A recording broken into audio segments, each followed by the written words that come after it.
Mari, jemaat yang dikasihi Tuhan, kita akan bersama-sama memperkatakan apa yang dimaksud dengan Pentakosta ketiga dan Mazmur 91. Apa yang dimaksud dengan Pentakosta ketiga? 1. Pentakosta ketiga adalah pencurahan Roh Kudus yang dahsyat di zaman ini, melebihi yang terjadi di Asus Sastrit. 2. Pentakosta ketiga akan mengakibatkan penuaian jiwa yang terbesar dan yang terakhir sebelum Tuhan Yesus datang kembali. 3. Pentakosta ketiga akan membangkitkan generasi Yeremia, yaitu anak-anak muda yang dipenuhi Roh Kudus, cinta mati-matian kepada Tuhan Yesus, tidak kompromi terhadap dosa, dan akan bergerak untuk memenangkan jiwa. 4. Pentakosta ketiga lahir di Indonesia dan bergerak ke bangsa-bangsa. Gerakan ini dari timur ke barat dan akan kembali ke Yerusalem. 5. Pentakosta ketiga akan memberikan kuasa untuk menyelesaikan amanat agung, dan setelah itu Tuhan Yesus akan datang kembali. Mari bersama kita sepakat dan percaya mendeklarasikan firman Tuhan yang tertulis dalam Mazmur 91. Dalam lindungan Allah, orang yang duduk dalam lindungan yang maha tinggi dan bermalam dalam naungan yang maha kuasa akan berkata kepada Tuhan, tempat perlindunganku dan kubu pertahananku, Allahku yang kupercayai. Sungguh, dialah yang akan melepaskan engkau dari jerat penangkap burung, dari penyakit sampar yang busuk. Dengan kepaknya ia akan menudungi engkau, di bawah sayapnya engkau akan berlindung. Kesetiaannya ialah perisai dan pagar tembok. Engkau tak usah takut terhadap kedahsyatan malam, terhadap panah yang terbang di waktu siang, terhadap penyakit sampar yang berjalan di dalam gelap, terhadap penyakit menular yang mengamuk di waktu petang. Walau 1.000 orang rebah di sisimu dan 10.000 di sebelah kananmu, tetapi itu tidak akan menimpamu.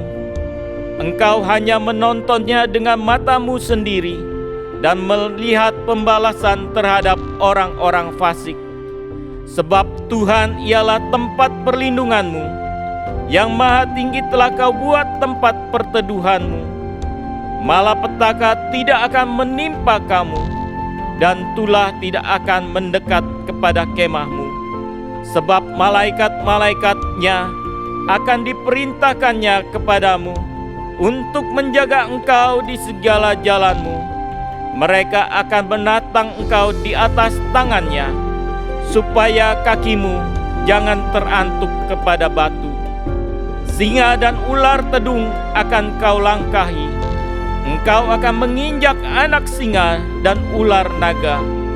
Sungguh, hatinya melekat kepadaku, maka aku akan meluputkannya. Aku akan membentenginya, sebab ia mengenal namaku. Bila ia berseru kepadaku, aku akan menjawab. Aku akan menyertai dia dalam kesesakan. Aku akan meluputkannya dan memuliakannya. Dengan panjang umur akan kukenyangkan dia, dan akan kuperlihatkan kepadanya keselamatan daripadaku. Haleluya! Amin.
Bapa, terima kasih Tuhan, kami saat ini berdiri mengangkat tangan kami bagi bangsa Indonesia. Bapa, Engkau mencurahkan damai sejahtera, keamanan, kelimpahan atas bangsa kami. Kami terus berdoa Tuhan, agar Indonesia mengalami transformasi dalam segala aspek kehidupan bangsanya. Menjadi bangsa yang mandiri, berdaulat, adil dan sejahtera kehidupan rakyatnya. Kami terus berdoa untuk perekonomian Indonesia agar terus dipulihkan, bangkit, bergerak menuju ke arah yang lebih baik. Kami juga berdoa untuk terbukanya lapangan pekerjaan yang luas bagi seluruh lapisan masyarakat. Terima kasih Tuhan, di era pencurahan Roh Kudus ini kami rindu Indonesia mengalami kebangunan rohani. Sampai setiap jiwa mengalami perjumpaan yang otentik dengan Engkau ya Tuhan. Bapa, kami berdoa, biarlah hujan pertobatan itu turun atas bangsa kami. Sehingga penuaian jiwa yang terbesar dan terakhir menjadi bagian bagi bangsa Indonesia sampai kepada bangsa-bangsa di dalam nama Tuhan Yesus. Bapak, kami berdoa melalui presiden kami Bapak Prabowo dan wakilnya Pak Gibran, seluruh jajaran kabinet merah putih dan anggota dewan. Tuhan, berikan mereka hati yang murni untuk bekerja bagi rakyat Tuhan. Berikan mereka hikmat kebijaksanaan daripada Tuhan. Dan biarlah setiap program-program yang dibangun, setiap keputusan-keputusan yang diambil, sungguh-sungguh membawa rakyat hidup lebih maju, lebih sejahtera ya Tuhan. Terima kasih Bapa. Saat ini kami berdoa Tuhan, membawa gembala sidang kami Pak Niko, gembala CK7 Dr. Yanto. Tuhan, Engkau berikan pengurapan yang dahsyat atas kedua hamba-Mu. Diberkati dengan kesehatan yang terbaik, dengan kekuatan yang selalu baru, tubuh jiwa roh yang selalu disegarkan. Tuhan, berikan mereka umur yang panjang Bapa. Kami percaya Tuhan, Engkau terus pakai Pak Niko dan Dr. Yanto untuk menggenapi gereja-Mu Tuhan, berjalan selaras dengan Engkau menuju kepada destiny ilahi. Bapa, Engkau terus nyatakan kuasa dan kemuliaan-Mu atas kedua hamba-Mu. Kami percaya covering-Mu sempurna Tuhan atas Pak Niko dan Dr. Yanto beserta seluruh keluarga besarnya. Di dalam nama Tuhan Yesus kami juga membawa Tuhan generasi Yeremia. Kami tahu di era Pentakosta yang ketiga ini Tuhan, Roh Kudus sedang dicurahkan atas generasi ini Tuhan. Biar mereka boleh bangkit menjadi terang Tuhan, mereka bangkit atas jiwa-jiwa, atas gereja-gereja Tuhan dan atas Indonesia ya Tuhan. Mereka membawa banyak orang menuju kepada terang Tuhan, mengenal kebenaran-Mu ya Tuhan. Kami perkatakan Tuhan, generasi Yeremia akan menjadi generasi yang bergerak memenangkan jiwa dan ikut mengambil bagian untuk menyelesaikan amanat agung Tuhan Yesus. Terima kasih Bapa, hanya di dalam nama Tuhan Yesus. Haleluya, amin. Boleh lebih meriah lagi tepuk tangannya untuk Tuhan Yesus kita. Sekali lagi shalom Bapak Ibu Saudara yang dikasihi Tuhan. Siap menyembah dan memuji Tuhan, amin. Boleh lihat kiri dan kanan, katakan Tuhan Yesus mengasihimu. Haleluya.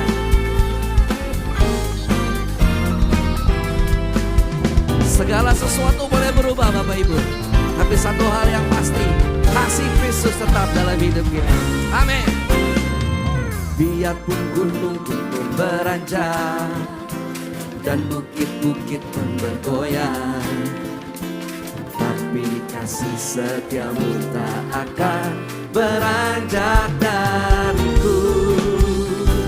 Biarpun gunung-gunung beranjak dan bukit-bukit pun bergoyang, tapi kasih setiamu tak akan beranjak dariku. Tak akan beranjak, tak akan beranjak, tak akan bergoyang, tak akan beranjak, tak akan bergoyang. Demikianlah firman Tuhan yang mengasihiku. Yang percaya bersorakan amin.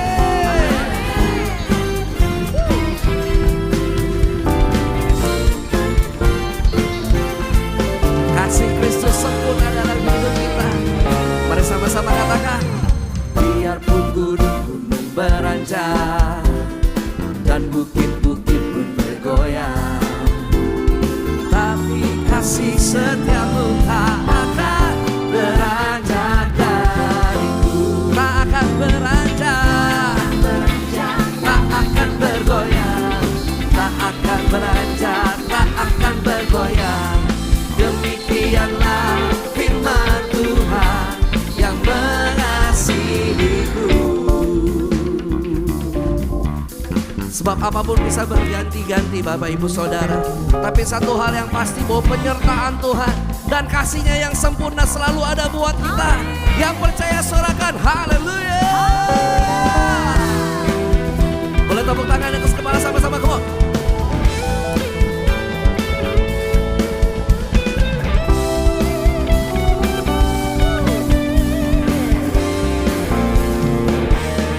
Katakan, tak akan beranjak, tak akan bergoyang, tak akan beranjak, tak akan bergoyang.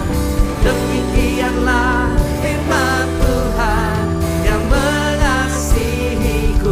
Jemaat Tuhan katakan, tak akan beranjak, tak akan beranjak, tak akan bergoyang. Demikianlah firman Tuhan. Bersama-sama, come on.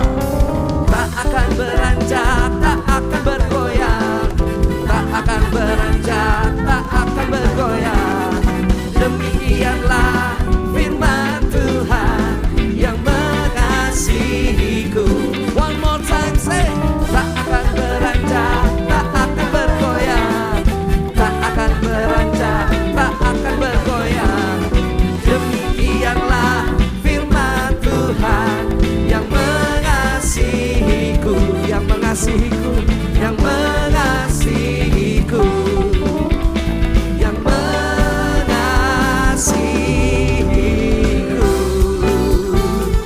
Yang percaya Tuhan Yesus mengasihi kita, sekali lagi angkat tangan, haleluya. Tepuk tangan yang terbaik buat Allah kita. Setiap orang yang merasakan kebaikan Tuhan Yesus, mari berikan tepuk tangan untuk Allah kita. Sorakan haleluya. Engkau Allah kami yang baik, Tuhan Yesus. Kami naikkan segala pujian yang terbaik hanya buat Tuhan. Pujian syukurku ku naikkan bagimu, kasih dan rahmat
Ibu saudara sekalian? Semua bersuka cita, amin? Yes. Selanjutnya kita akan menyaksikan news untuk seminggu ke depan. Kepada multimedia kami persilahkan.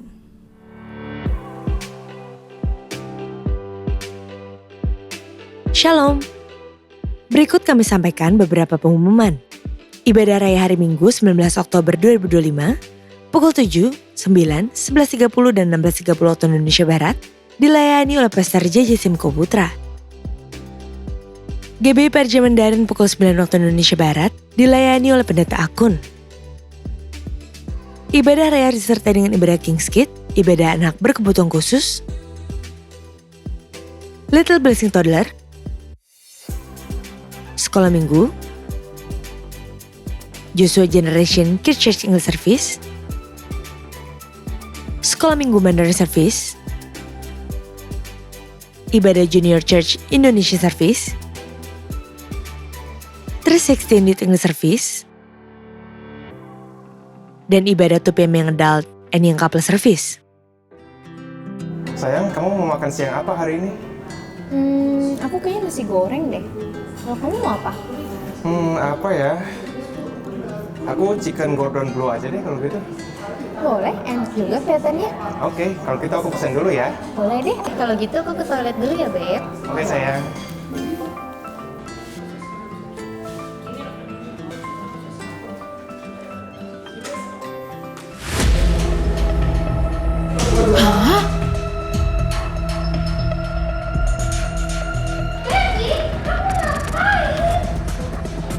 Babe, aku di sini.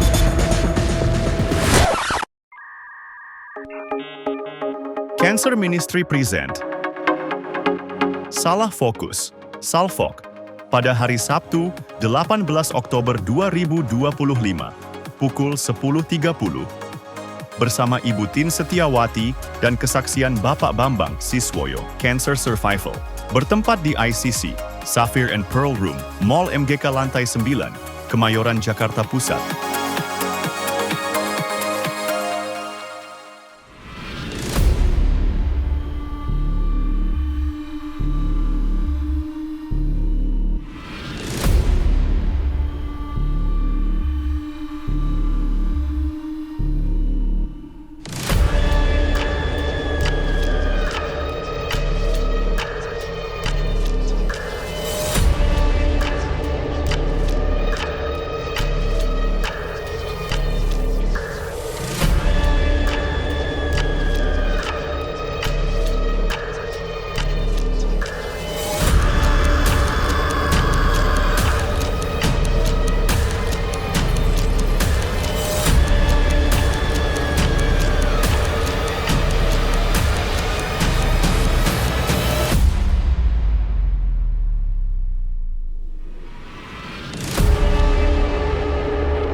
Unit Pelayanan Jemaat akan mengadakan penyerahan anak pada hari Minggu 26 Oktober 2025 pukul 11.30 waktu Indonesia Barat.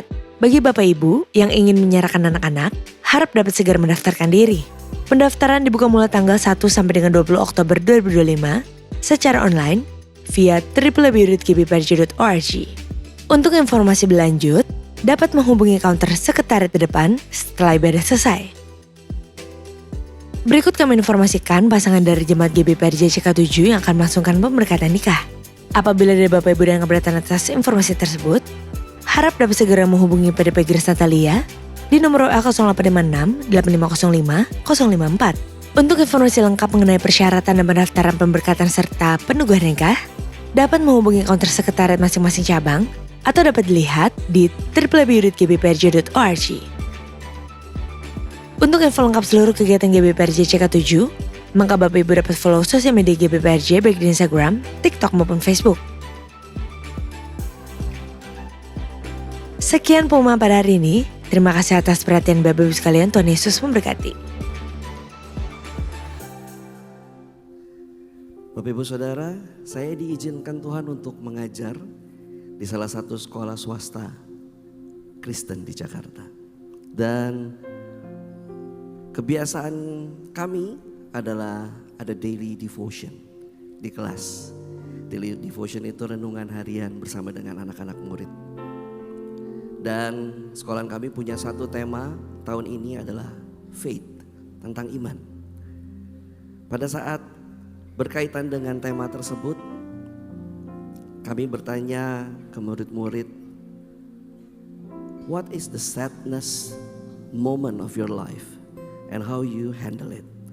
Apa yang paling menyedihkan yang terjadi dalam kehidupanmu dan bagaimana cara kamu menghadapinya? Ada satu orang anak, dia angkat tangan dan kami tahu latar belakang anak ini. 1 tahun yang lalu mamanya baru meninggal. Lalu anak ini angkat tangan, saya cukup kaget. Tapi dia bilang begini, when my mom passed away, I thought that I couldn't live anymore. But now I'm still here. Waktu mama saya meninggal, saya pikir saya udah gak bisa hidup lagi. Tapi ternyata saya masih ada sampai hari ini. Ini anak kelas 4 Bapak Ibu Saudara. Dan pada saat anak itu berkata demikian, saya seperti digampar Tuhan. Karena untuk hal-hal yang tidak terjadi sesuai dengan rencana kita, sesuai dengan keinginan kita, kita sering bertanya sama Tuhan. Kita sering protes sama Tuhan. Kok begini sih Tuhan? Kita tidak menyalahkan Tuhan, tapi kita minimal kita bersungut-sungut. Saat saya mendengar kata-kata ini, sepertinya Tuhan sedang mengingatkan kembali saya. Dan semoga ini pun mengingatkan kita semua, bahwa sampai dengan hari ini pun, walaupun keadaanmu tidak sama seperti apa yang kamu pikirkan, tapi penyertaan Tuhan tidak akan pernah habis di dalam hidup kita. Dan hari ini saya mau tanya sama Bapak Ibu Saudara, mau gak kita tetap percaya kepada Tuhan walaupun sepertinya tidak ada dasar untuk percaya? Maukah kita tetap mengambil satu keputusan setia bersama dengan Tuhan dan menyembah Tuhan walaupun keadaan tidak seperti yang kita ingini? Yang mau berikan tepuk tangan yang terbaik buat Tuhan. Haleluya.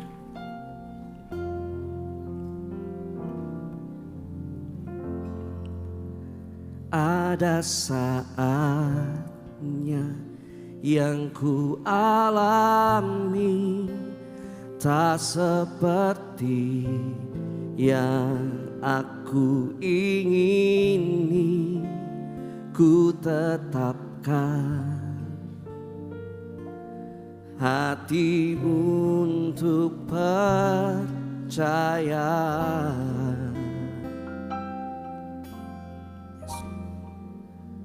Ada saatnya yang ku hadapi, seringkali aku tak mengerti. Ku memilih untuk tetap setia.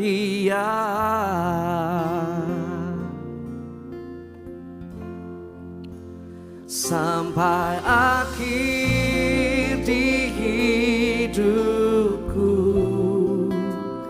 ku kan tetap menyembahmu, melayanimu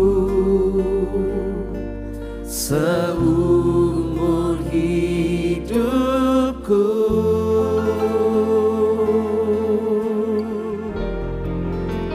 Sampai ku menutup mata, ku tetap mengasihimu, biar kau dapati ku hamba-Mu yang setia. Biar Engkau dapati setiap kami setia di hadapan-Mu ya Tuhan.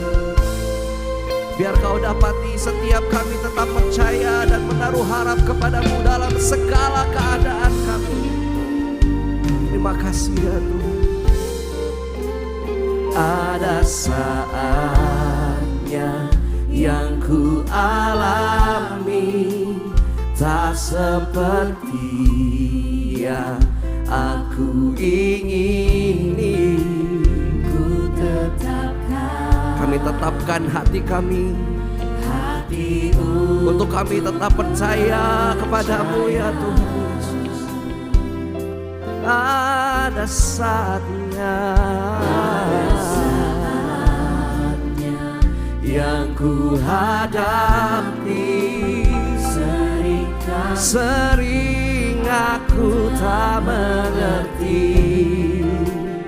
Ku memilih untuk tetap setia sampai akhir di hidupku. Ku kan tetap menyembahmu, melayanimu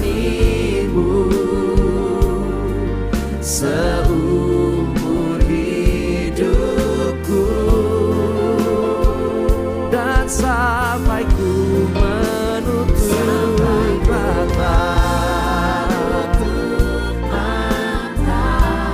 Kami akan terus mengasihimu ya Tuhan.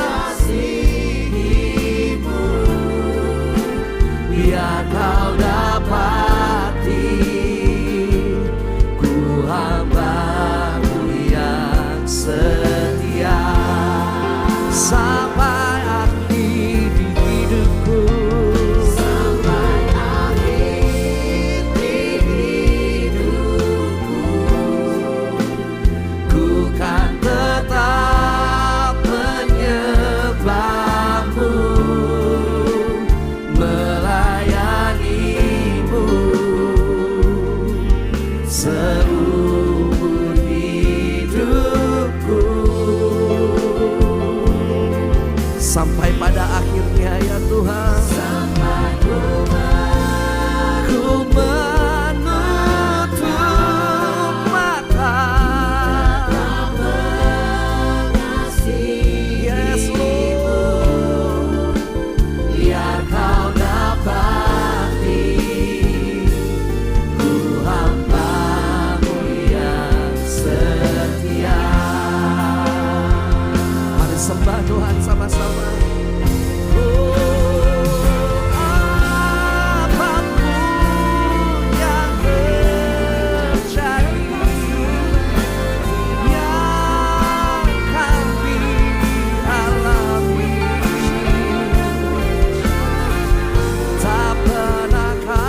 Kami melihat setiap kebaikan dan anugerah-Mu yang sempurna ya Tuhan.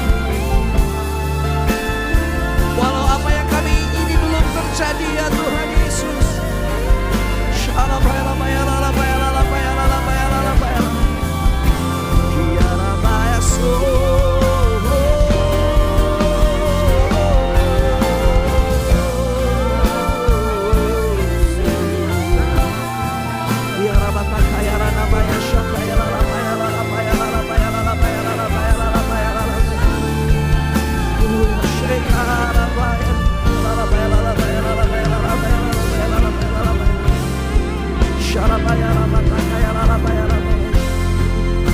Ini setiap kami mau nyatakan di hadapan-Mu sampai akhir di hidupku, ku kan tetap menyembah-Mu, melayani-Mu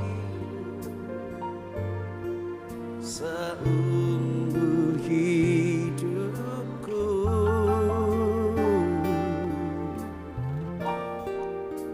Sampai ku menutup mata. Yes Lord Jesus. Biar Kau dapati ku hamba-Mu yang setia. Boleh sambil angkat kedua tanganmu, nyatakan lebih lagi. Sampai akhir di hidupku,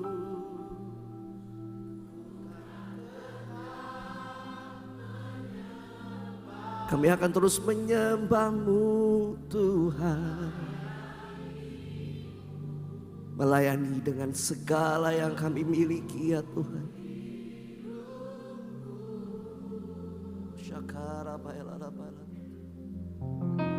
Sampai ku menutup mata, selamanya ku kan mengasihi-Mu. Biar Engkau mendapati kami, hamba-Mu yang setia Tuhan. Mari sama-sama nyatakan. Sampai akhir di hidupku, ku kan tetap menyembah-Mu,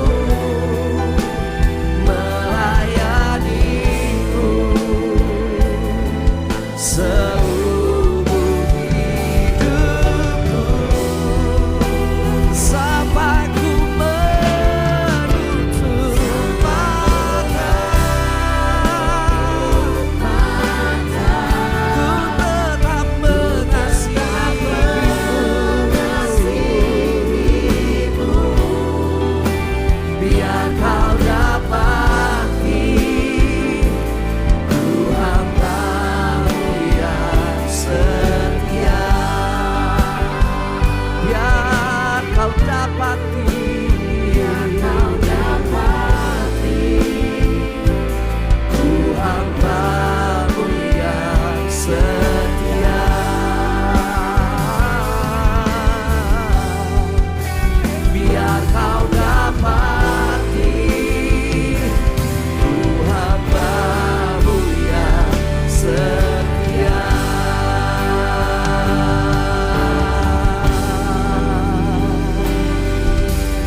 oh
so good. With every breath that I am able, I will sing of the goodness of God.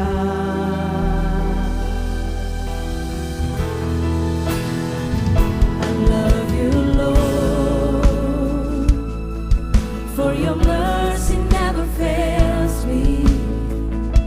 All my days I've been held in your hands. From the moment that I wake up until I lay my head, I will sing of the goodness of God. And all my life you have been faithful. And all my life you have been so, so good. With every breath that I am able, I will sing of the goodness of God.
bukan hanya sekedar nyanyian yang kami nyanyikan, tapi sungguh-sungguh dari hati kami yang terdalam. You are good and always good and never not good. Terima kasih punya Yesus yang luar biasa. Terima kasih punya Allah yang luar biasa. Terima kasih punya Roh Kudus yang luar biasa. Terima kasih menjadi umat pilihan Tuhan. Bapa, kami percaya Engkau hadir di tempat ini. Malaikat surga ada hadir di tempat ini. Mereka bersorak-sorai melihat anak-anak Tuhan memuji menyembah Tuhan. Dan kami siap untuk mendengarkan kebenaran. Kami siap untuk menjadi pribadi-pribadi yang luar biasa di mata Tuhan. Karena bersama dengan Tuhan produknya hanya satu, luar biasa. Terima kasih Bapak yang baik. Aku secara pribadi tidak ada yang lebih, semua karena anugerah Tuhan. Engkau diagungkan, Engkau dimuliakan, Engkau segala-galanya. Haleluya, amin. Tepuk tangan buat Tuhan Yesus. Silakan duduk semuanya. Shalom, thank you semuanya. Halo, how are you? Baik semuanya ya, itu karena anugerah Tuhan. Oke, kasih kesaksian dikit boleh nggak sebelum masuk firman? Boleh ya. Saya itu orangnya itu paling disiplin. Paling disiplin artinya kalau saya tahu ada pelayanan itu pasti nggak pernah itu miss ya. Pasti betul-betul udah prepare, misalnya waktunya jam 9 itu jam 5 pagi bahkan udah bangun, udah persiapan semua dengan doa, dengan bla bla bla, betul? Nah tapi hari ini Tuhan izinkan, saya seharusnya nginep di Mercure, betul? Udah dikasih dari gereja dan itu anugerah Tuhan. Tapi berhubung karena tadi malam itu ada acara ulang tahun mertua saya yang ke-88 ya. Jadi kita ada acara di rumah di Bandung dan akhirnya pulang malam dan akhirnya kita nggak mungkin lagi berangkat ke Jakarta karena udah kemalaman dan akhirnya saya putuskan untuk berangkat pagi. Dan sudah bikin acara bahwa itu nanti akan bangun jam 4.45, nanti hairdresser datang 1 jam biar agak cantik dikit, betul ya. Dan berangkat jam 5.30 dari Bandung dan akhirnya sampai di CK7 tepat pada waktu. Tapi apa yang terjadi? Ternyata saya bukan bangun jam 4 tapi saya bangun jam setengah 7. Bayangkan 6:30 baru bangun, belum ngapa-ngapain, perjalanan dari Bandung ke Kemayoran itu cukup panjang, kalau ngeliat Waze itu hampir 3 jam. Saya bilang, Tuhan ampuni saya kok bisa-bisanya begini, belum pernah saya seperti ini. Biasanya sudah di CK7 saya udah pelayanan hampir 10 tahun mungkin, gak tahu berapapun, tidak pernah sampai seperti ini kebobolan. Saya bilang, Tuhan saya bangun, saya pikir apa yang harus saya lakukan, Tuhan belas kasihanmu Tuhan. Tuhan bilang udah gak usah mandi, dan saya gak mandi hari ini. Dan tidak mandi, saya hanya cuci rambut pakai di wastafel, langsung saya panggil. Kebetulan hairdresser saya sudah datang, karena biasanya memang saya kalau datang untuk pelayanan, itu saya memang pasti rambut tuh harus bagus, muka harus cantik. Kalau enggak rasanya enggak afdol, betul. Dan ternyata untung saya punya hairdresser itu enggak pulang. Dia nunggu dari jam 4.45 sampai setengah 7. Dan pas dia baru mau pulang, saya keluar dari kamar dan saya bilang, kenapa saya enggak dibangunin? Saya bilang begitu. Mereka bilang, Bu Indri kami sudah telepon puluhan kali. Dan saya lihat memang di HP saya ada 50 kali telepon dan saya tidak buka HP dan tidak angkat dan tidak mendengar. Dan mereka bilang kalau ketok pintu takut nanti ibu dan bapak marah. Akhirnya mereka hanya diam, hanya berdoa, betul. Dan apa yang terjadi? Saya keluar setengah 7, saya pikir mandi gak mungkin lagi. Dan belum lagi segala macam. Akhirnya saya bilang sudahlah mari kita berangkat. Berangkatlah kami ke Jakarta dengan mobil. Dan saya bawa hairdresser, jadi saya bermakeup di mobil.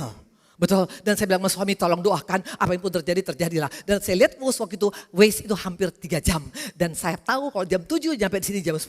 Saya bilang sama supir tolong bawa mobil tapi jangan sampai tabrakan. Tapi kalau bisa terbang, terbanglah. Saya bilang begitu, betul.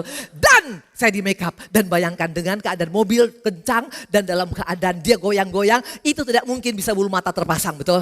Tapi kan anugerah Tuhan bulu mata terpasang lengket, betul. Nah akhirnya kami sampai di Kemayoran di Mercure itu setengah 9. Dan waktu itu alis mata saya belum dipasang, betul. Karena alis mata kalau dipakai goyang-goyang ada ke kanan dan ke kiri. Jadi kita akhirnya pakai alis tadi di lobi hotel. Dan akhirnya saya boleh ada di sini semua karena anugerah Tuhan. Tepuk tangan dulu sama Tuhan Yesus. Nah pertanyaan, apa hubungannya dengan khotbah? Ada. Kenapa? Karena ternyata saya bilang, Tuhan kok sampai begini, gak pernah-pernahnya saya miss. Biasanya kalau ada pun pelayanan jam 4 pagi bangun, jam 2 tuh saya sudah bangun. Kok ini bisa setengah 7 saya baru bangun, padahal saya tidur jam 10 malam. Gak masuk akal, ternyata apa? Karena hari ini yang saya sampaikan adalah bicara tentang peperangan. Bab. Karena ada peperangan. Kunci peperangan adalah berjaga-jaga. Diam. Ternyata Tuhan itu baik. Untuk Tuhan bisa ingatkan. Ternyata menghadapi peperangan di akhir zaman ini. Kalau engkau tidak hidup dengan berjaga-jaga. Kebablasan seperti saya bangun di setengah 7. Untung masih dapat kasih karunia Tuhan. Tepat setengah 9 tadi ada sampai di sini. Jam 9 tadi boleh menyampaikan kebenaran. Artinya Tuhan mau sampaikan sesuatu. Bapak-bapak, ibu-ibu, anak-anak muda tempat ini. Jangan engkau pikir kekristenan ini dalam keadaan posisi aman sekarang. No. Kenapa bilang? Mari kita buka Efesus 6. Supaya di tempat ini kita sadar. Kita menyadari ada yang harus kita betul-betul sadari. Efesus 6 ayat 15 sampai dengan ayat 13 sampai dengan ayat 14. Demikian firman Tuhan. Sebab itu ambillah seluruh perlengkapan senjata Allah. Supaya kamu dapat mengadakan perlawanan pada hari yang jahat. Dan tetap berdiri sesudah kamu menyelesaikan segala sesuatu. Dikatakan ya. Nah dikatakan. Jadi berdirilah tegap. Berikat pinggang kebenaran dan berbaju jirah keadilan. Jelas dikatakan tadi di sini. Ini yang berkata adalah Rasul Paulus. Berdirilah tegap. Ini bicara tentang prajurit. Yes. Kenapa? Karena ada peperangan. Mungkin kau bilang peperangan apa Bu Indri? Indonesia nggak ada musuh siapa-siapa. Halo, mari kita buka. Kenapa saya berkata begitu? Buka Wahyu 12 ayat 9 sampai dengan 12. Dan naga besar itu, si ular tua yang disebut iblis atau Satan yang menyesatkan seluruh dunia, dilemparkan ke bawah. Ia dilemparkan ke bumi bersama-sama dengan malaikat-malaikatnya. Karena itu bersukacitalah hai sorga, hai kamu sekalian yang diam di dalamnya. Celakalah kamu hai bumi dan laut. Karena iblis telah turun kepadamu dalam geramnya yang dahsyat. Karena ia tahu bahwa waktunya sudah singkat, tidak main-main. Iblis sudah dilemparkan ke dunia ini. Iblis dilemparkan ke bumi ini. Artinya dia tahu kalau dia dilemparkan dari surga, dia tidak bisa main-main, harus habis-habisan di dunia ini. Ini terjadi. Kita lihat sekarang, tahu berita tentang Nigeria? Hampir 100.000 orang Kristen dibunuh di sana. 55.000 orang. Dan itu dunia senyap, gak ada satu yang menyampaikan berita ini. Dan kalau kita lihat sekarang, keadaan orang-orang Kristen sekarang banyak mengalami tidak main-main. Yang kemarin terjadi di Amerika yang ditembak dia punya leher. Itu karena dia menyampaikan gospel. Memang ada peperangan karena iblis sudah dilemparkan. Dan hari ini kalau engkau hanya jadi Kristen biasa-biasa. Hanya jadi jemaat biasa-biasa. Hanya jadi pendeta biasa-biasa. Tanpa sadar ada peperangan. Kita pasti akan kalah. Halo? Ada manusia gak di sini? Halo? Ini kalian bicara dengan orang yang gak mandi. Halo, ini bicara tentang apa? Akan ada peperangan besar-besaran. Kita lihat sekarang bukan hanya cuma Nigeria, ada banyak sekarang Kristen-Kristen digoyang semuanya. Makanya kalau engkau tidak siap jadi tentara, kalau engkau tidak berjaga-jaga, karena peperangan bicara tentang berjaga-jaga. Bukan jadi santai, bukan biasakan, bukan los begitu saja, betul? Mana buktinya kita adalah tentara Allah? Kita buka yuk, kita buka dalam 1 Raja-Raja 9 ayat 22. Dikatakan begini. Tetapi orang Israel tidak ada dijadikan budak oleh Salomo. Melainkan mereka menjadi prajurit, pegawai, pembesar, perwira, panglima atas pasukan berkereta dan pasukan berkuda. Kenapa semua kita dijadikan prajurit? Karena memang hidup ini peperangan. Kalau engkau hanya jadi pribadi yang biasa, gak akan bisa menang. Akan banyak nanti penderitaan yang dialami oleh orang-orang Kristen. Itu sudah dinubuatkan ribuan tahun yang lalu. Bahkan kata Tuhan engkau nanti akan ditinggalkan. Engkau akan dibenci oleh semua orang karena namaku. Itu kata Yesus, betul. Nah hari-hari ini dikatakan ada peperangan, betul. Dan kita adalah prajurit-prajurit Allah, betul. Makanya hari ini periksa baik-baik. Kalau perang, saya mau tanya. Apakah prajurit yang perang sekarang misalnya sekarang melawan musuh? Yang mungkin Israel kah, itu atau Ukraina kah, atau itu Hamas kah, atau siapakah. Tujuan mereka perang untuk menang atau untuk kalah? Menang. Demikian juga kita. Memang engkau adalah prajurit dengan saya, ada peperangan besar. Tapi yang luar biasa kita pasti menang. Itu yang membedakannya. Bukan hanya mudah-mudahan, bukan gimana nanti, no. Kata Tuhan adalah umat yang lebih daripada pemenang. Engkau pasti menang. Kenapa? Karena kita prajurit Allah yang perang melawan musuh kita bukan kita lagi, tapi Tuhan yang memberikan kita kemampuan dan kekuatan. Diam. Coba tunjukkan. Kita punya foto. Ini kita. Kita beda. Dan ingat siapa kita. Kejadian kita dahsyat. Kalau engkau baca di Mazmur 139. Mari kita lihat siapa kita. Engkau bukan hanya perwira biasa-biasa. Engkau bukan hanya jenderal biasa-biasa. Engkau bukan hanya apa? Bukan hanya apa namanya, nah ini coba kita buka Mazmur 139. Mazmur 139 dikatakan bagian. Aku bersyukur kepadamu oleh karena keajaibanku dahsyat dan ajaib. Ajaib apa yang kau buat dan jiwaku benar-benar menyadarinya. Engkau dan saya bukan tentara biasa. Kejadian kita dahsyat karena engkau punya hikmat Tuhan. Lihat ada ketahanan, ada hikmat, ada kuasa, ada otoritas, ada kapasitas. Itu yang kita punya. Jadi walaupun menghadapi peperangan tetap engkau menang. Saya mau tanya di tempat ini, siapa yang suka bola? Anda suka bola? Nonton bola? Nonton main bola? Ada? Angkat tangan, coba siapa yang suka nonton bola? Gak ada yang salah dengan suka nonton bola. Gak ada masuk neraka gara-gara nonton bola, betul? Nah saya paling suka bola, betul? Saya paling suka bola karena dulu ayah saya punya bola, namanya Paredetex. Ada 3 bola waktu itu liga. Liga pertama di Indonesia itu cuma 3. Satu Paridetex, Medan. Kedua Warna Agung, Jakarta. Ketiga Niat Mitra, Surabaya. Ayahku salah satu Paridetex. Ya, nah makanya saya suka bola, betul. Nah tapi saya mau tanya, bola sehebat-hebatnya pun bola, bisa nggak kita tahu siapa yang menang? No, karena bola berputar, betul? Ya, betul? Kita nggak tahu siapa yang menang, apakah Indonesia ataukah bukan. Nanti 2026 ada bola di Qatar, Piala Dunia. Saya sudah intip-intip tuh jadwalnya, betul? Nah, apakah yakin pasti Argentina yang menang? Apakah pasti Brasil yang menang? Apakah pasti Portugal yang menang? No, tidak ada satupun yang bisa prediksi. Kenapa? Karena itu adalah bola. Tapi kalau engkau sebagai tentara Allah, peperangan kita pasti menang ujungnya. Itu yang membedakan. Tepuk tangan ke Tuhan Yesus.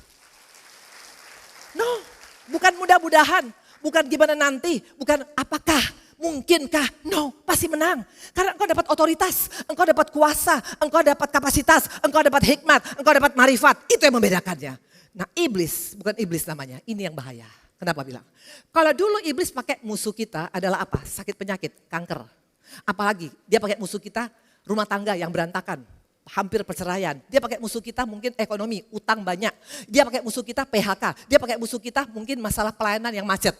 Kelihatan musuhnya. Kita tahu siapa musuh kita, lebih gampang untuk menghadapinya. Orang Kristen yang menghadapi masalah yang kelihatan, itu bisa langsung datang pada Tuhan dan beres. Nah masalahnya iblis belajar dari kesalahan. Ini bedanya iblis dengan orang Kristen. Orang Kristen gak belajar dari kesalahan. Tapi iblis belajar dari kesalahan. Dia lihat kalau pakai musuh yang kelihatan, orang Kristen bisa menang.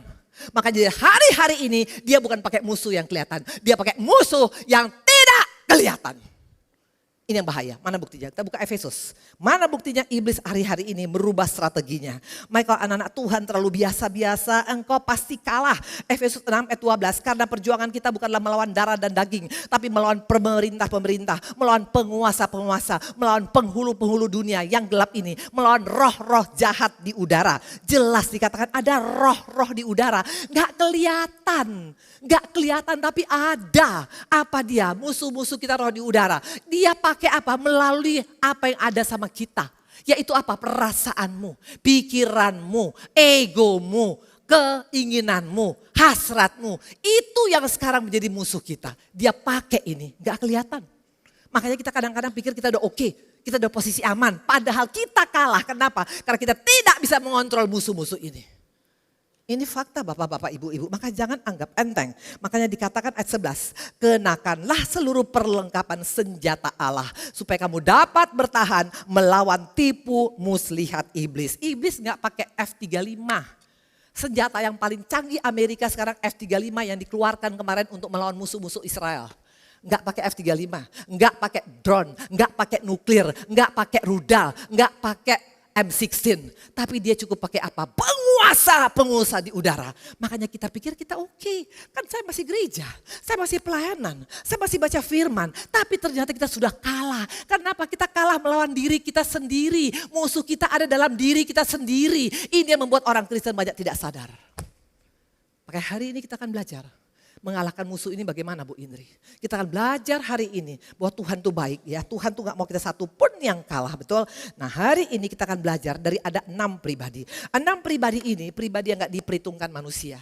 Dunia gak melihat dia siapa. Tapi mereka adalah prajurit-prajurit yang handal yang bisa mengalahkan musuh yang ada dalam diri mereka sendiri. Kalau mereka bisa, berarti engkau dan saya juga bisa. Adakah manusia di sini? Atau belum makan? Atau matanya masih ketutup? Halo, kalau engkau dan saya kalah, kita akan jadi babak belur. Percayalah, musuh kita itu sekarang makin gentar, makin seru dia. Dan dia pakai kekuatan kita yang ada dalam diri kita untuk melawan kita. Nah kita akan belajar dari 6 pribadi ini. Mereka pribadi yang biasa-biasa, tapi mereka sebagai prajurit yang handal dan mereka menang. Kalau mereka bisa berarti kita bisa. Maka jangan pernah bilang kita gak mungkin bisa menang melawan peperangan. Engkau pasti menang. Pasti menang. Bukan mudah-mudahan, bukan gimana nanti. Pasti menang. Kuncinya kenali siapa musuh. Amin. Kita akan lihat musuh-musuh orang-orang yang tadi ini. Mereka mendapat pembelaan Tuhan. Mereka mendapat peluputan Tuhan. Mereka mendapat penghargaan Tuhan. Mereka mendapat pemeliharaan Tuhan. Mereka mendapatkan semua tentang kebaikan Tuhan. Walaupun awalnya mereka mungkin agak babak belur. Yang pertama mari kita lihat siapa mereka. Ya, kita lihat yang pertama 6 ciri khas daripada prajurit yang dahsyat, betul? Kita lihat yang pertama. Buka Lukas 10 ayat 39. Saya ngomongnya pas? Atau kecepatan? Hah? Pas ya? Karena tadi saya agak shock dikit. Kenapa? Saya tadi ikut periksa saya punya darah. Ternyata saya nggak nyangka, makanya berjaga-jaga itu penting. Saya pikir saya oke, ternyata saya ada asam urat. Saya rasa yang salah di sana, betul? Asam uratnya tinggi, udah gitu saya punya gula tinggi, udah gitu saya punya tensi tinggi. Saya bilang aku nggak salah, yang salah pasti dokternya. Betul? Makanya kita perlu berjaga-jaga. Tapi saya koreksi diri, kenapa saya bisa sampai saya punya gula tinggi? Tahu? Karena saya tiap hari makan Nutella. Selama 1 bulan ini saya gila makan Nutella. 1 botol Nutella saya makan 3-4 hari. Maka kadang-kadang kita punya masalah karena kita yang buat. Maka saya bilang ampuni aku Tuhan, mulai sekarang aku gak akan makan Nutella lagi Tuhan. Nah kita akan lihat yang pertama.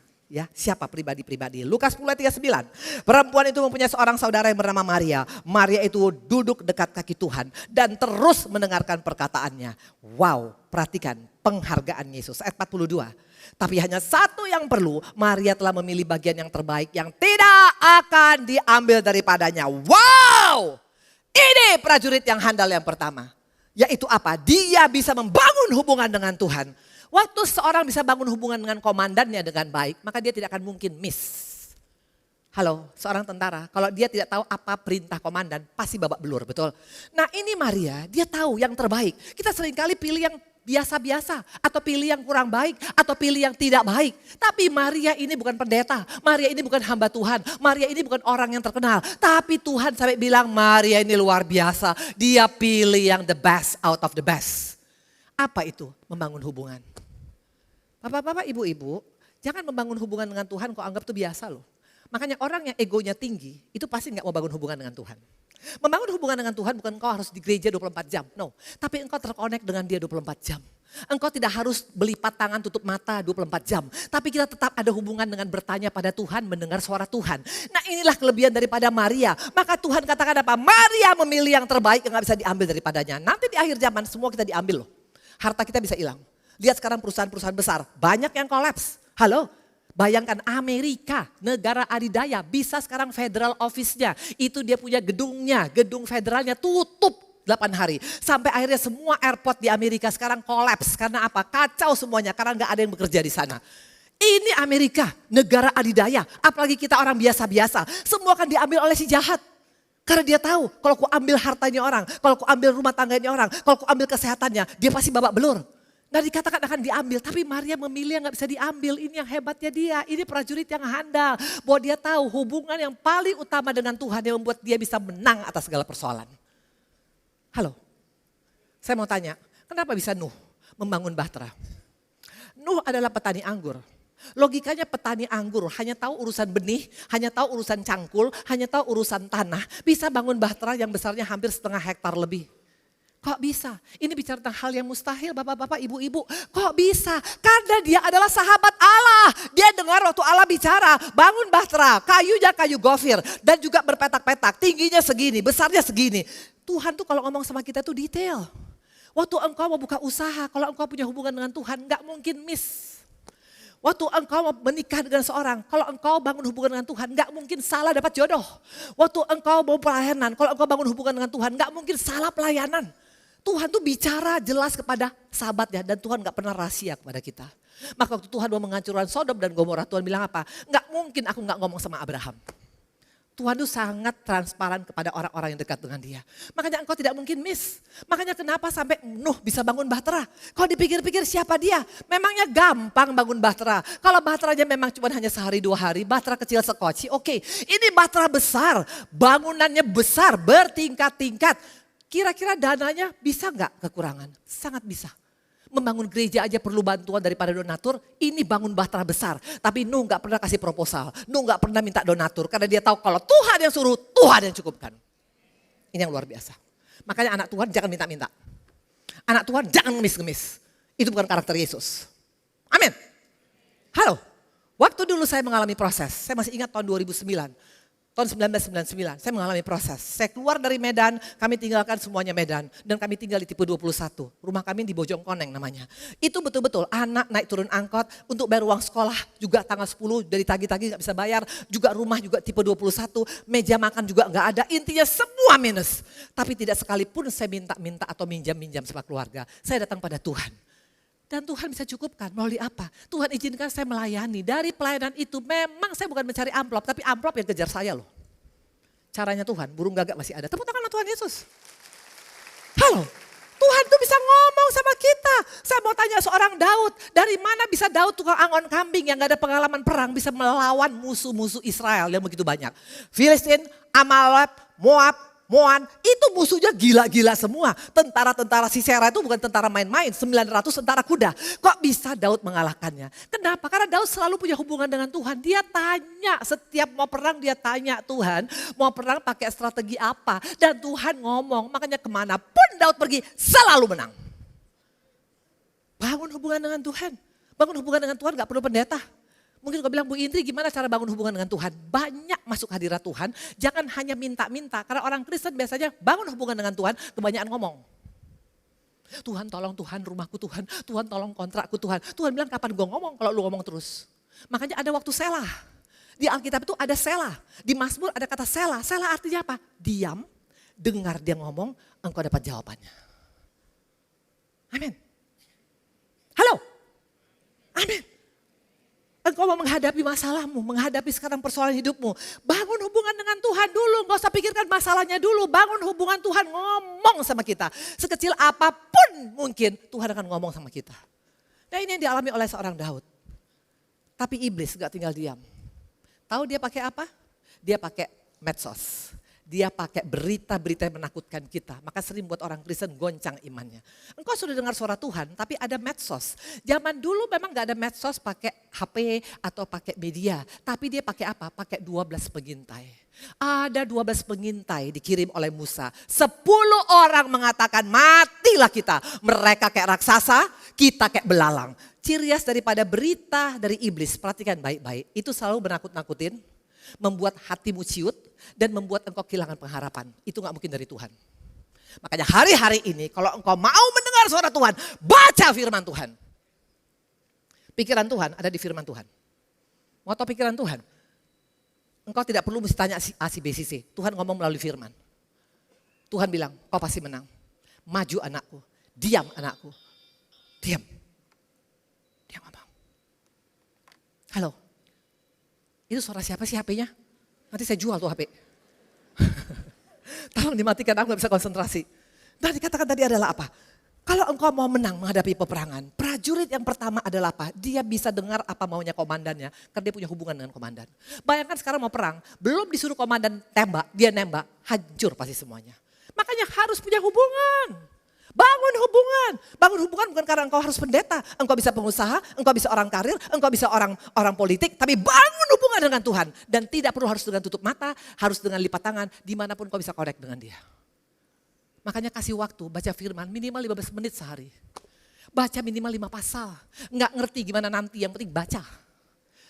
Roh Kudus yang akan berikan pengertian. Karena saya terus terang, saya kalau nyiapin firman itu enggak pernah saya ikutin orang. Saya enggak bisa. Saya kalau duduk di firman, Tuhan mau ngomong apa? Kalau Tuhan belum ngomong, oke, berarti Tuhan belum ngomong. Saya gak bikin apa-apa. Tapi kalau saya duduk lagi, Tuhan mau ngomong. Tuhan bisa ngomong tentang melalui kamera ini. Tuhan bisa ngomong melalui kursi. Tuhan bisa ngomong dengan banyak cara. Orang yang terkonek dengan Tuhan, itu akan banyak mendapatkan banyak pembukaan dengan Tuhan. Amin. Tapi kenapa? Karena banyak orang Kristen lebih suka mendengar, lebih suka ngomong. Gak bisa, kalau engkau hanya kebanyakan ngomong, makanya gak bisa. Nah jadi dikatakan dari sini Maria memilih yang terbaik, betul? Halo, pertanyaan saya, apa yang kau pilih selama ini? Yang terbaik atau yang biasa-biasa atau yang kurang baik? It's up to you. Karena ingat iblis tahu, kalau kita ngomong sama Tuhan, kita dengar suara Tuhan, kita akan kuat. Maka dia pakai berita-berita dari 12 pengintai dengan berkata engkau pasti kalah, tidak akan mungkin. Maka hari-hari ini bapak-bapak bawa ini nih apa nih? Nih. Kalau engkau dengar berita tentang suamimu pasti hancur. Utangmu gak bisa kau baras. Penyakitmu gak sembuh. Itu bukan dari Tuhan. Saring. Buang. Ya gak perlu. supaya engkau bisa menang. Kalau saya mendengar waktu itu dokter bilang cucu saya jelas dibilang oleh dokter, itu cucu umur sekarang udah setahun sebulan. Itu cucu waktu lahir 3,2 kilo dan waktu itu dia kuning sampai 1 bulan. Dokter spesialis Bandung, profesor yang bilang ini anak kena tokso dan akan buta, akan tuli, akan retarded. Logikanya kalau yang ngomong mungkin orang awam, aku gak percaya. Tapi yang ngomong ini adalah profesor orang Bandung. Dia adalah tamatan Unpad, gak mungkin salah. Tapi apakah gara-gara bawa omongan itu kau percaya? Makanya hari-hari ini orang Kristen tuh mesti punya ini. Ini apa? Ini apa? Ini apa? Masa gak tahu sih ini apa? Hah? Apa? Tunggu dulu sebentar, aku pun gak bisa lihat. Ini apa? Ini apa? Ini apa? Rokok. Harusnya kita malu rokok loh. Rokok aja pakai filter. Dengar. Rokok pakai filter. Orang Kristen gak pakai filter. Semua kau terima. Makanya membuat engkau stres. Padahal engkau tinggal pakai saringan rohani. Dari sini pulang beli saringan semua. Supaya engkau tidak gampang terpengaruh. Lihat kehancuran bangsa Israel. Semua mati di padang gurun gara-gara apa? Kena hoax. Dibilang sama 10 pengintai. Yang ngomong sama kita bisa orang yang kita pikir harusnya kan dia kan pakar. Dia kan ahli. Dia kan adalah profesor. Kalau saya dengar omongan dokter itu saya pasti akan down. Tapi waktu aku pegang omongan Tuhan. Bahwa anakku, cucuku lahir normal. Pasti akan normal. Sekarang umurnya 1,5 tahun. Pintarnya luar biasa. Tepuk tangan sama Tuhan Yesus. Menang. Tapi jangan sampai engkau dengar kata-kata hoax. Makanya saring. Makanya lihat sekarang. Nanti pulang dari tempat ini semua beli rokok. Waktu istrimu mulai banyak ngomong cincong-cincong. Atau temanmu banyak cincong-cincong. Tunjukkan. Nih. Gue pakai filter sekarang bilang. Amin. Amin. Ketok nanti di kepala semuanya. Pakai filter. Saya tidak mau menyerah bulat-bulat dengar suara omongan orang. Hari-hari ini iblis pakai hoax. Dia pakai 10 pengintai. Kesannya orang gereja, kesannya orang pelayanan. Tapi selama perkataannya tidak membuat imanmu bangkit, itu bukan dari Tuhan. Ingat baik-baik. Amin. Itu yang pertama. Perempuan ini, dia namanya Maria. Bukan pendeta besar, bukan hamba Tuhan besar. Tapi dia pilihannya yang terbaik. Ini yang jempol. Dan Tuhan bilang Maria memilih yang terbaik. Tuhan salut sama Maria. Tuhan salut sama kita bukan karena kegiatan rohani kita yang banyak. Tuhan salut sama kita bukan karena pengetahuan kita yang tinggi. Tuhan salut waktu engkau mau bangun hubungan dengan dia. Dan orang yang ego tidak mau bangun hubungan dengan Tuhan. Saya mau tanya, siapa di sini yang mulai hari ini mau bangun hubungan dengan Tuhan? Angkat tanganmu. Angkat tanganmu tinggi-tinggi. Kita butuh dia. Karena dunia ini bisa salah. Pakar bisa salah. Ekonom bisa salah. Mau Pak Purbaya pun bisa salah.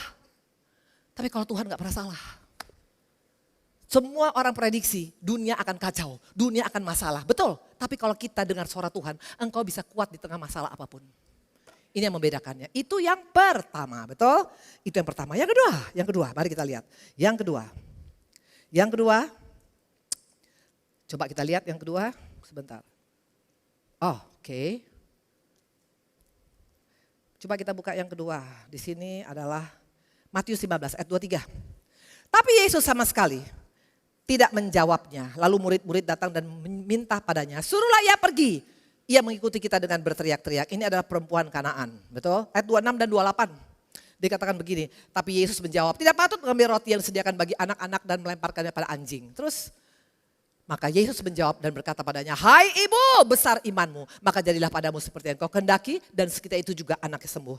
Ini warrior yang kedua. Bayangkan, dia adalah perempuan Kanaan, perempuan terkutuk loh. Dari masa lalu, dari background, dari kehidupannya, gak ada yang bagus tentang dia. Makanya gereja gak lihat dia.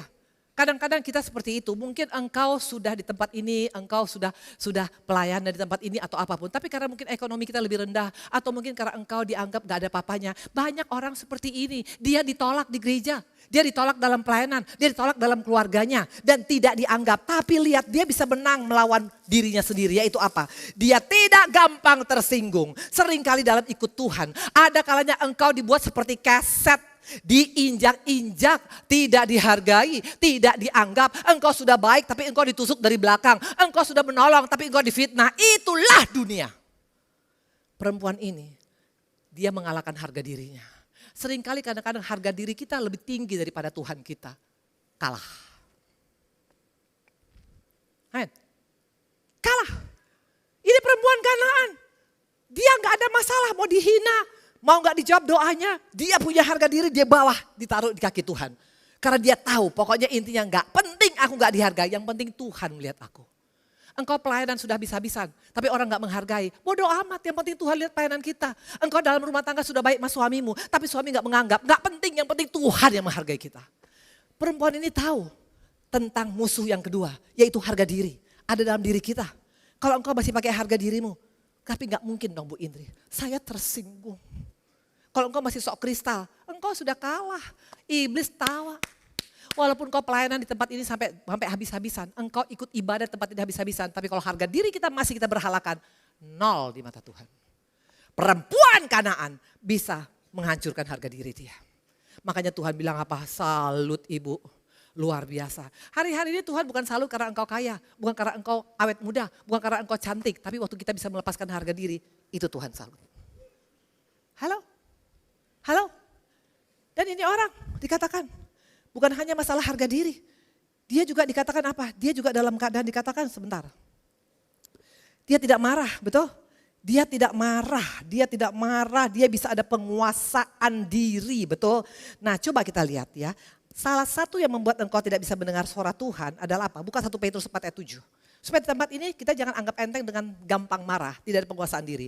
Kesudahan segala sesuatu sudah dekat, karena itu kuasailah dirimu dan jadilah tenang supaya kamu dapat berdoa. Perhatikan baik-baik. Waktu engkau marah, waktu engkau tidak ada penguasaan diri, waktu engkau emosi. Walaupun engkau berdoa, enggak bisa dengar suara Tuhan lagi. Kenapa? Kita enggak dengar suara Tuhan waktu emosi kita panas. Makanya akhirnya orang-orang yang pemarah tuh enggak bisa lagi berdoa. Karena enggak bisa dengar apa-apa. Dan yang nulis ini adalah siapa? Petrus. Petrus ini adalah salah satu pendeta, salah satu hamba Tuhan yang gampang temper. Waktu di Taman Getsemani, Yesus mau ditangkap. Itu yang motong kepala daripada orang-orang di sana siapa? Petrus. Dia orangnya gampang emosi, gampang meledak. Tapi waktu dia sadar kalau aku emosi gak bisa lagi dengar suara Tuhan, dia bertobat. Dan karena dia bertobat dia bisa dengar suara Tuhan. Makanya sekali dia ngomong 3.000 orang bertobat. Lihat upah daripada orang yang bisa dengar suara Tuhan. Ada hikmat marifat dalam pelayanannya. Sekali ngomong 3.000 orang bertobat. Bahkan bayang-bayang Petrus pun bisa menyembuhkan orang-orang sakit. Wah, tepuk tangan buat Tuhan Yesus. Salah satu buah roh yang terakhir adalah penguasaan diri. Bahkan di tempat ini yang gampang meledak. Darting. Jangan bilang hanya luarnya aja saya darting Bu Indri. Tapi hati saya baik. Bohong. Tak mungkin. Saya orangnya dulu darting abis. Gampang reaktif. Memang kalau di mimbar saya omongnya keras, tapi kok di rumah aku tuh putri Solo abis. Betul? Boleh tanya suami saya. Dulu saya orangnya darting, gampang meledak. Makanya gak heran gak bisa dengar suara Tuhan. Doa pun kalau 5 jam gak kau dengar suara Tuhan. Karena apa? Udah panas hati, seperti Kain, betul? Hatinya sudah panas. Gara-gara Habel diterima persembahan, dia punya persembahan gak diterima. Padahal Tuhan udah ngomong jelas, Kain, kenapa kau panas hati? Kok mukamu muram? Yesus selalu ingatkan kita loh. Roh Kudus selalu ingatkan kita biar jangan sampai berdosa. Tapi orang kalau udah panas, itu semua bisa terabaikan. Makanya hati-hati dengan tidak bisa menguasai diri. Perempuan Kanaan, dia ada penguasaan diri. Dia bukan pendeta, dia bukan orang Kristen, dia bukan hamba Tuhan, tapi dia bisa penguasaan diri, dia bisa kalahkan musuh yang ada dalam dirinya sendiri. Bagaimana dengan kita? Siapa yang suka darting? Ada yang suka darting sini, suka marah-marah? Halo? Karena mukanya kelihatan. Saya sebenarnya gak bisa lihat muka kalian semua loh di sini. Yang saya lihat semua di sini ada malaikat aja. Karena mata saya kurang bisa ngelihat, makanya doakan ya. Saya juga gak ngerti nih, maka saya mau berobat.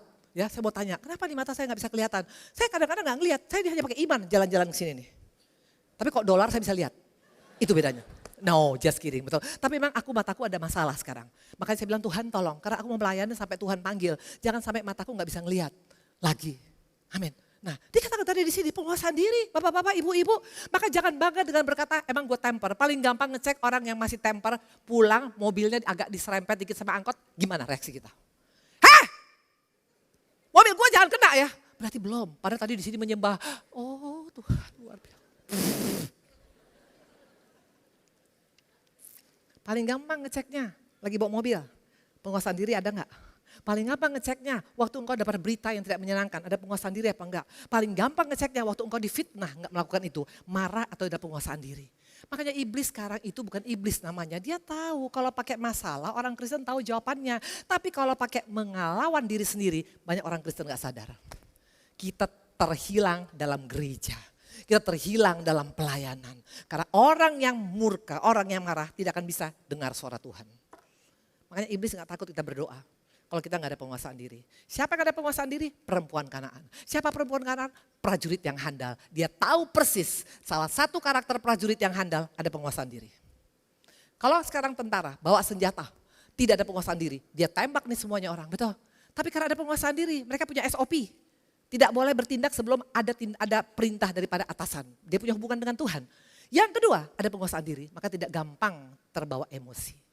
Orang-orang yang suka reaktif di sini bertobatlah engkau. Amin. Halo, mana istri-istri yang tangan? Waktu suamimu marah-marah, jawabanmu apa? Diam atau ngelawan? Yang aku masuk surga langsung. Memang saya dulu disuruh diam, mana mau. Apalagi kalau nggak salah betul, enak aja ya nggak bisa dong. Makanya kenapa suami-suami kadang-kadang KDRT, istrinya nggak bisa diam. Makanya istri-istri jangan banyak ngomong sekarang. Belajar penguasaan diri. Karena dengan penguasaan diri suamimu dimenangkan. Percaya nggak? Ada manusia nggak di sini? Ngerti nggak yang saya omongin? Ngerti ya? Pertama musuh kita yang pertama adalah apa? Tidak mau membangun hubungan dengan Tuhan. Karena merasa diri pintar. Merasa diri ngapain juga, aku punya pengalaman kok. Percayalah pengalamanmu gak ada apa-apanya dengan hikmat Tuhan. Sepintar-pintarnya kita, hikmat Tuhan di atas segala-galanya. Jangan andalkan kekuatan kita. Bukti orang yang ego tidak mau banyak hubungan dengan Tuhan. Makanya hari ini kalau engkau bangun hubungan sama Tuhan, ambil keputusan hari ini. Yang kedua tadi dikatakan adalah apa? Dia siap untuk melepaskan harga dirinya. Biarlah kita jadi keset. Ini keset ini carinya susah loh. Ini susah nih. Betul? Walaupun keset ini harganya mahal, tetap dia ada di bawah kaki kita, diinjak-injak. Baru fungsinya betul. Kalau keset gak pernah diinjak, dipajang di dinding, bukan keset namanya. Kalau anak Tuhan belum siap untuk diinjak-injak, belum jadi orang Kristen namanya. Siapa yang mau diinjak-injak sini? Angkat tangan. Enggak mau. Bagaimana mau menang? Yesus kurang apa diinjak-injak, Bo? Diludahin, bah! Ditendang, bah! Ditampar, bah! Ditelanjangin, yes! Tapi lihat, dimuliakan Bapa di surga.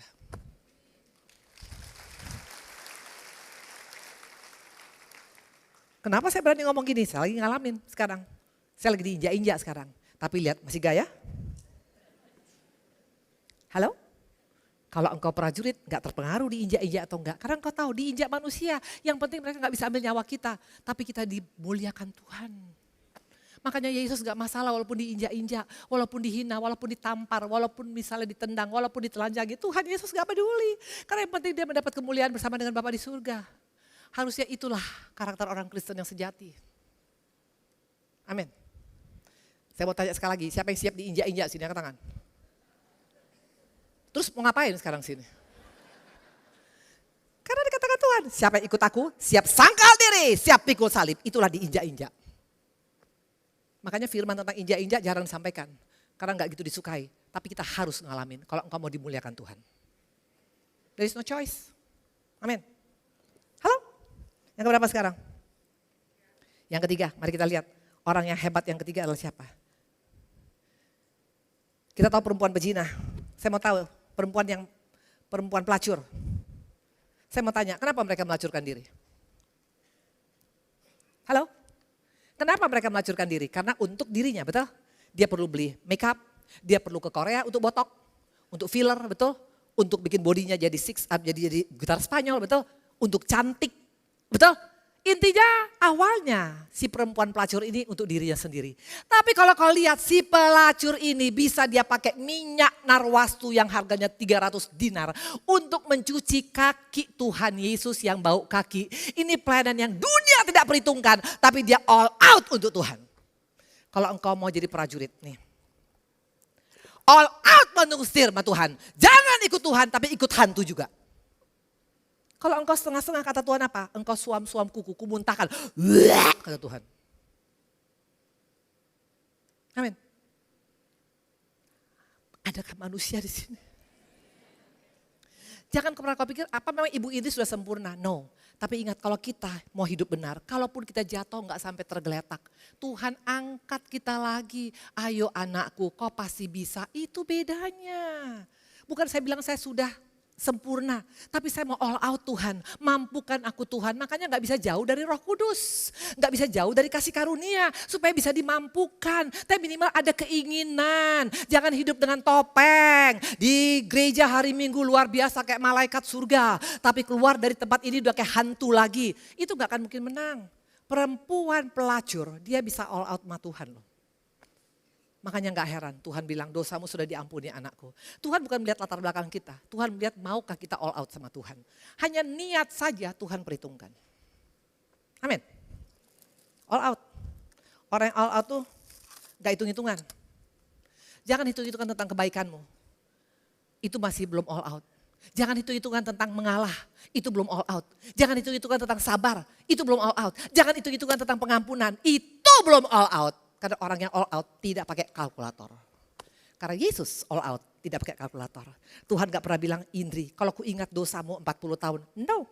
Tuhan bilang, Indri dosamu yang merah kerimis pun sudah kubuang ke tubir laut. Wah, tepuk tangan sama Tuhan Yesus.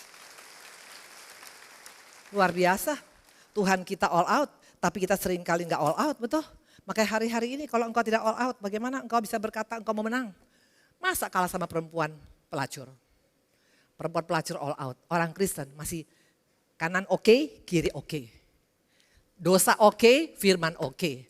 Tuhan katakan apa melalui Yakobus? Siapa yang mendua hati, siapa yang berdiri di atas dua perahu tidak mendapat apa-apa. Kalah kita. Makanya iblis gak takut orang beribadah, percayalah. Iblis gak takut orang pelayanan, tapi iblis paling takut orang yang all out. Iblis paling takut dengan orang yang bangun hubungan dengan Tuhan. Orang yang ego tidak mungkin all out sama Tuhan. Amin. Amin.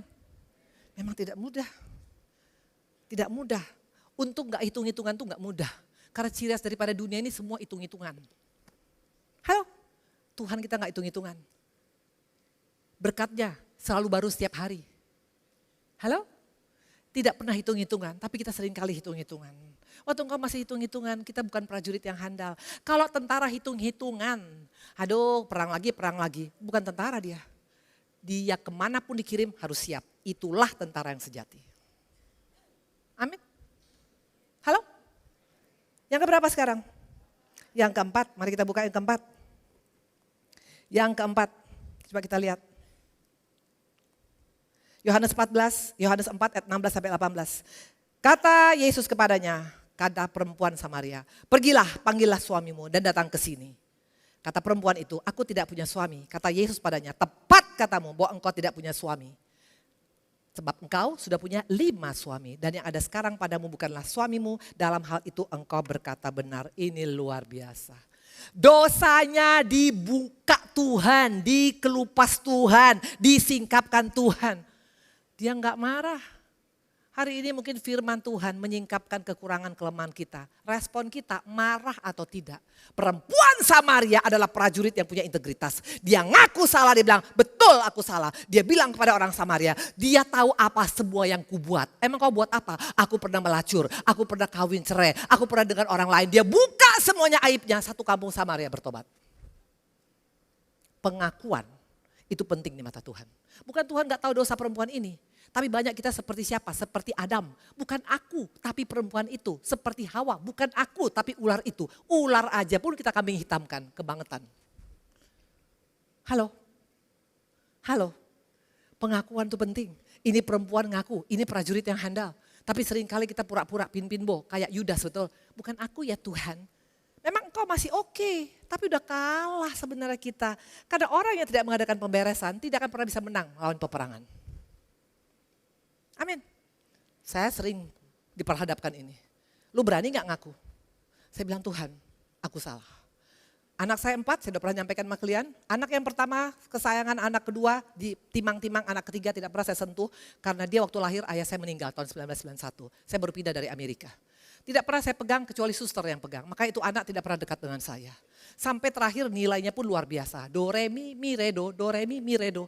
Saya pikir ini anak kenapa bisa bodoh ya? Aku gak bodoh-bodoh amat soalnya. Tidak koreksi diri, sampai suamiku yang ngomong. Tuhan bisa pakai siapa saja, Tuhan bisa pakai ayam jago, Tuhan bisa pakai keledai Bileam, Tuhan bisa pakai semua orang untuk negor kita, tergantung kita. Waktu suami saya bilang, ini coba kamu koreksi. Kamu sebagai ibu pernah gak gendong anak kamu nomor 3? Pernah gak kamu ajak dia ngomong? Pernah gak kamu peluk dia? Di sana saya ketampar habis. Ternyata aku tidak punya waktu sama anak ketiga. Saya minta maaf datang. Randy, mama minta maaf. Mama yang salah selama ini. Tidak langsung loh dia mau terima. 6 bulan waktunya. Akhirnya dia boleh menerima, sekarang kami boleh bersama-sama dan itu anak sekarang luar biasa di Jerman. Tepuk tangan sama Tuhan Yesus. Iblis gak mau kita mengaku dosa. Iblis bilang, alah cetek gitu ngapain juga. Udahlah semua orang juga sama kok berdosa. Iblis mau kita numpuk dosa. Tuhan mau kita bereskan dosa. Tergantung kita hari ini. Waktu engkau bertahan dengan dosa kita, yakin kita menang. Tidak mungkin. Karena sebelum ada pemberesan tidak akan ada pemulihan dalam hidup kita. Itu formula surga. Prajurit yang handal, dia sportif. Dia bilang, saya yang salah. Itulah dia dan dia siap untuk dibuka. Dia punya pangkat. Dia serahkan kepada negara karena dia melakukan kesalahan. Itu prajurit yang handal. Bagaimana dengan kita? Siap mengaku dosa? Siap bereskan dengan Tuhan? Minimal ke Tuhan dulu. Gak usah kepada orang yang bersangkutan. Minimal ke Tuhan dulu. Tuhan aku salah. Kalau Tuhan suruh ketemu sama itu orang, datang ke itu orang. Itu yang saya alamin, saya pernah cerita sama kalian. Saya sebagai hamba Tuhan loh saya. Saya salah kepada anak rohani saya waktu itu bilang sama dia, kenapa kamu pinjam-pinjam uang? Karena dia hanya tukang asongan di Jalan Sudirman, Bandung. Dia hanya jual gorengan 20.000 sehari. Saya pilih muka. Hamba Tuhan nih, Ibu Indri. Dan saya bilang sama dia, kamu kenapa pinjam-pinjam? Dia sangat marah, dia kecewa, dia tinggalkan pelayanan. Saya baru sadar dia keluar dari grup, saya telepon dia tidak mau angkat. Sampai akhirnya dia ketemu, waktu saya ketemu dengan minta maaf, dia hanya bilang gini, Ibu Indri hamba Tuhan jahat. Saya nangis, saya bilang maafkan saya salah, berikan saya kesempatan. Karena dia ngampunin saya, sekarang dia pendoa saya. Tapi stop sampai di sana, no. Tuhan bilang apa? Ngomong sama semua pengerjamu. Saya bikin di WhatsApp grup, saya salah sebagai gembala kalian. Kalau kalian gak mau pakai saya lagi, saya pun siap. Cari yang lain. Bu Indri, jarang ada hamba Tuhan yang mau mengaku. Akhirnya mereka terima saya. Apa sampai di sana? Stop, no. Tuhan bilang ngomong depan Pak Rubin Adi, Abraham. Itu adalah ketua Sinode GBI. Ngomong sama dia di gerejanya, bahwa engkau salah. Saya bilang baik Tuhan. Saya bawa Neni ke gerejanya dan saya bilang inilah orang yang saya jolimin. Tapi sekarang saya sudah minta ampun sama Tuhan dan dia ngampunin saya. Hari-hari ini bukan masalah banyaknya kau punya pelayanan. Bukan banyaknya ibadah kita. Maukah kita membereskan dengan Tuhan? Itu yang penting di mata Tuhan. Amin. Istri kalau salah sama suami ngaku dong. Minta maaf. Suami walaupun engkau imam, walaupun banyak uang. Kalau salah minta maaf sama anakmu. Minta maaf sama istrimu. Gak ada yang rugi. Bukan masalah di sini harga diri. Kalau engkau masih pakai harga diri karena engkau sebagai suami, sebagai orang yang hebat. Nih, tadi saya bilang, sebelum engkau siap jadi keset yang berfungsi, tidak akan pernah kita menang melawan peperangan. Pengakuan itu membutuhkan kerendahan hati. Amin. Halo. Amin. Yes, mari kita lihat yang berikutnya. Masih siap, masih kuat gak? Karena makin gak enak, betul makin gak enak. Tapi ini akhir zaman, kalau kau mau enak-enak saja bertobatlah engkau. Betul. Mari kita lihat yang kelima. Lukas 1 ayat 38, ini juga bukan orang hebat. Namanya Maria. Waktu dikatakan Maria engkau akan melahirkan anak Allah yang maha tinggi. Engkau akan mengandung Roh Kudus. Halo, bukan gampang loh ini. Hamil di luar nikah, tidak menikah, bisa dirajam, bisa mati, bisa diusir, bisa diperlakukan semena-mena, betul? Tapi perhatikan apa jawaban dia. Kata Maria, sesungguhnya aku ini adalah hamba Tuhan. Jadilah padaku menurut perkataanmu. Lalu malaikat itu meninggalkan dia. Wow, luar biasa. Seorang perempuan biasa, prajurit Allah yang sejati. Kenapa dia? Dia bisa berkata suka-sukamu Tuhan. Dia tidak pertanyakan perintah Tuhan, tidak pertanyakan janji Tuhan, tidak pertanyakan firman. Dia lakukan saja. Itu orang prajurit yang handal. Waktu engkau masih pakai pertanyaan kenapa ya? Kok mesti maafin? Kok mesti gini? Kok mesti gini? Kita belum prajurit yang handal. Maria ini prajurit yang handal. Enggak pernah ditanyakan komandannya. Itulah prajurit yang tegak lurus kepada komandannya. Halo. Halo. Waktu aku terbuang dari keluarga tahun 1998. Awalnya memang aku tanya sama Tuhan. Waktu itu saya belum sepakat dengan firman. Saya marah. Tapi sudah saya bertobat, saya mengerti kenapa Tuhan keluarkan aku dari tempat yang comfort zone paling enak di Medan. Rupanya Tuhan mau berkarya dalam hidup saya. Waktu hotel saya dibakar di Aceh, 2,7 hektar. Waktu itu saya marah, kenapa hotel saya dibakar? Apakah cuma saya adalah penjahat satu-satunya di dunia ini? Orang lain banyak punya diskotik gak dibakar. Kenapa saya punya diskotik dibakar? Saya masih belum selaras dengan Tuhan. Tapi waktu aku selaras dengan firman Tuhan, waktu saya sudah bertobat, Tuhan bilang apa? Anakku, kau nanti akan melihat bahwa endingnya ini untuk kebaikanmu. Dan betul, waktu tsunami terjadi, Desember, saya berangkat dengan pelayanan saya ke Aceh. Dan di sana di depan hotel kami yang dibakar itu banyak mayat bergelimpangan. Tuhan bilang sama saya, anakku, kalau hotel itu gak dibakar 1998 Agustus, mungkin engkau dengan teman-teman, dengan keluargamu, dengan anak mantu cucumu, engkau ada mati di sana. Halo, gak usah pertanyakan apa yang Tuhan lakukan sama kita. Rancangan Tuhan pasti yang terbaik. Jangan ragukan itu. Walaupun kau tidak mengerti sekarang. Tapi akhirnya kau akan mengerti, oh ternyata semua mendatangkan kebaikan. Kalau engkau sampai ke level sana, itu pemenang. Jadi pemenang bukan hanya waktu masalah selesai. Waktu engkau sudah melihat kemenangan dalam keadaan kau punya masalah. Itu pemenang yang sejati. Halo, yes, waktu saya sudah habis. Apakah mau kita sambung ke tahun depan? Saya minta 1 menit lagi. Itu yang kelima. Dan yang keenam terakhir saya undang pemusik. Yang keenam yang terakhir adalah seorang prajurit yang berkata seperti ini. Namanya Deborah. Kita buka musik saya panggil. Yang keenam saya panggil adalah Hakim-Hakim 4 ayat 9. Waktu itu Deborah ajak, Tuhan bilang sama Deborah, perang lawan Sisera. Deborah bilang, oke Tuhan, bawa si Barak. Tapi Barak banyak jual mahal. Nanti belum bisa, tergantung gimana Sikon. Kita seringkali banyak jual mahal, betul? Sadar ya siapa kita, debu dan tanah. Jangan sok jual mahal sama Tuhan. Betul? Tapi apa kata Deborah? Baik, aku turut, hanya engkau tidak akan mendapat kehormatan dalam perjalanan kau lakukan. Sebab Tuhan akan menyerahkan Sisera ke dalam tangan seorang perempuan. Lalu Deborah bangun berdiri dan pergi bersama-sama dengan Barak. Seorang prajurit selalu berkata, siap komandan, 86, yes. Jangan tunda, jangan jadi Kristen yang statis. Jangan jadi gereja yang diam, bergerak. Lakukan amanat agung. Untuk lakukan amanat agung gak perlu engkau harus jadi pendeta. Saya bukan pendeta, tapi saya bilang Tuhan pakai hidupku. Waktu saya di London kemarin, saya tahu berita tentang kematian daripada Charlie Kirk. Betul tahu ya? Saya bukan mengidolakan dia, tapi saya suka melihat pribadi yang blunt, yang boldly, yang dengan berani menyampaikan kebenaran. Ini dia punya slogan. Apa ini? Apa ini? Boleh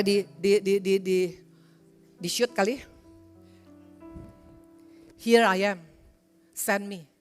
Yesaya 6 ayat 8. Ini aku Tuhan, utus aku. Prajurit yang handal, berani berkata, here I am Lord, please send me.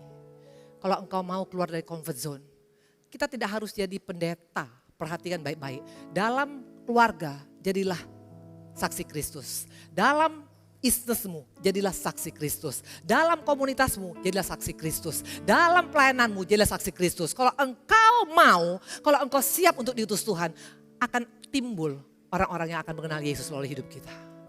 Tepuk tangan sama Tuhan Yesus. Ini saya akan bagi. Saya hanya bawa 3. Sebenarnya saya mau bawa kalian ada berapa? Tidak ada 500 apa 1000. Tapi saya udah hitung-hitung agak mahal juga. Memang gak boleh hitung-hitungan. Tapi berhubung karena memang terlalu banyak dan gak mungkin waktunya cukup. Jadi saya bawa 3. Ya, ini akan saya berikan. Ya, ini bagus sekali. Here I am, send me. Ini adalah kata-kata dari Charlie Kirk. Dia ambil dari Yesaya 6 ayat 8. Bukan lagi waktunya menjadi pribadi yang diam. Ingat, kekristenan sekarang menghadapi tantangan besar. Di mana-mana sekarang Kristen mengalami aniaya. Jangan main-main. Kalau kita tidak bergerak, akan hilang anak-anak Tuhan. Ayo bergerak dalam keluargamu, dalam usahamu, dalam pekerjaanmu, dalam apapun semua bergerak. Nah, ini akan saya berikan hadiah, saya akan pilih dari sini ya. Siapa yang mau ini? Siapa yang mau ini coba berdiri. Berdiri. Siapa yang berdiri paling tinggi berdirinya akan saya berikan. Loncat paling tinggi. 1, 2, 3. Loncat paling tinggi. Jangan pakai kursi Pak. Ini Bapak curang nih mah. Ayo 1, 2, 3. Oke. Karena Bapak tadi udah pakai kursi Bapak nanti ya. Nanti ambil ini Pak ya. Ingat. Kalau engkau berani ambil ini engkau harus siap untuk diutus Tuhan. Amin. Oke. 2 lagi. Sekarang saya akan pilih dari sini. Dari sini. Ayo siapa yang mau? Siapa yang mau berdiri? Berdiri.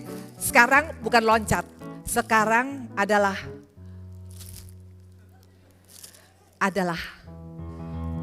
adalah loncat paling tinggi. Kurang lagi. Kurang lagi. Yes, ibu nanti ini ya. Sampai dia punya perut pun kelihatannya gak peduli. Itulah orang yang betul-betul tall out sama Tuhan. Sayang nanti engkau ambil ya. Nanti ambil sama ibu yang di depannya karena saya langsung pulang hari ini. Ya, oke, satu lagi sekarang yang ada di sini. Siapa yang mau? Siapa mau? Oke, boleh berdiri. Loncat paling tinggi. 1, 2, 3. Yes, Pak. Nanti Bapak ambil ini ya. Oke, Tuhan berkatin. Semua diberkati Tuhan. Mau jadi prajurit yang handal ya Tuhan? Gak ada pilihan lain. Bangun hubungan dengan Tuhan pertama. Yang kedua, siap untuk kaset kaki. Yang ketiga dikatakan, adakan pemberesan dengan Tuhan. Yang keempat dikatakan all out sama Tuhan. Yang kelima, jangan pertanyakan firman Tuhan. Yang keenam dikatakan bergerak. Maka engkau pasti menang. Tuhan berkati.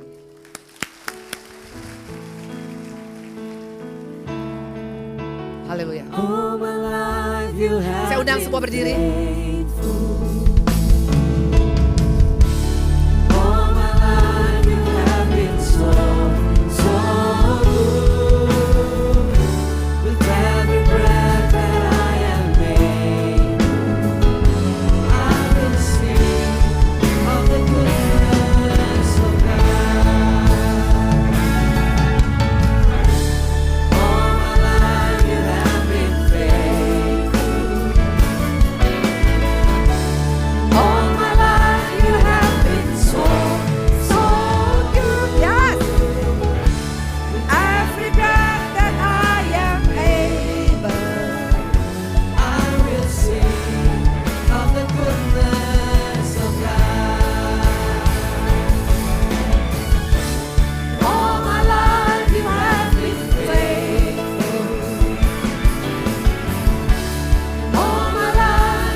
Kami yang baik, Roh Kudus kami yang baik. Terima kasih Bapak untuk siang hari ini. Bapak, kami bukan hanya mendengar, kami meresponi dengan berkata kami siap menjadi prajurit-prajurit Allah yang siap mengalahkan musuh-musuh yang tidak kelihatan, yang ada dalam diri kami. Baik ego, baik harga diri, baik keinginan daging, baik haya nafsu, baik apapun Bapak yang tidak terlihat tapi pasti bisa kami kalahkan. Berkati CK7, berkati Bapak Dr. Yanto dan Ibu Olivia dan keluarga. Berkati juga untuk anak mantu cucu, berkati untuk WL Singer yang luar biasa, berkati pemusik yang luar biasa, berkati pengerja yang militan, berkati juga untuk jemaat yang hadir, dan melalui hidup kami orang boleh melihat bahwa kami tidak akan diam, kami akan bergerak. God, here I am, send me. Tuhan berkati, dalam nama kami mengucap syukur. Haleluya, amin. Tepuk tangan buat Tuhan Yesus. Silakan duduk semuanya.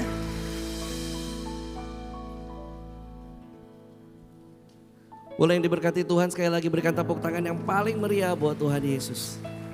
Puji nama Tuhan. Atas nama Gembala, seluruh pengerja dan jemaat mengucapkan banyak terima kasih untuk pelayanan dari Ibu Evangelis Indri Pardede yang sudah memberkati kami dengan kebenaran firman Tuhan. Tuhan Yesus memberkati Bapak, Ibu dan keluarga berlimpah-limpah. Puji nama Tuhan. Ya Bapak Ibu Tuhan Yesus, kami ingin menyambut. Ada Bapak Ibu yang baru pertama kali hadir di tempat ini. Boleh angkat tangannya. Ada jiwa baru. Ada di depan. Puji syukur kepada Tuhan. Kita beri kemuliaan untuk Tuhan Yesus. Ya Bapak Ibu, kita undang keluarga kita, teman kita ya, untuk bisa beribadah bersama-sama, diberkati bersama-sama. Amin. Sekarang kita akan siapkan, kita punya persembahan Bapak Ibu.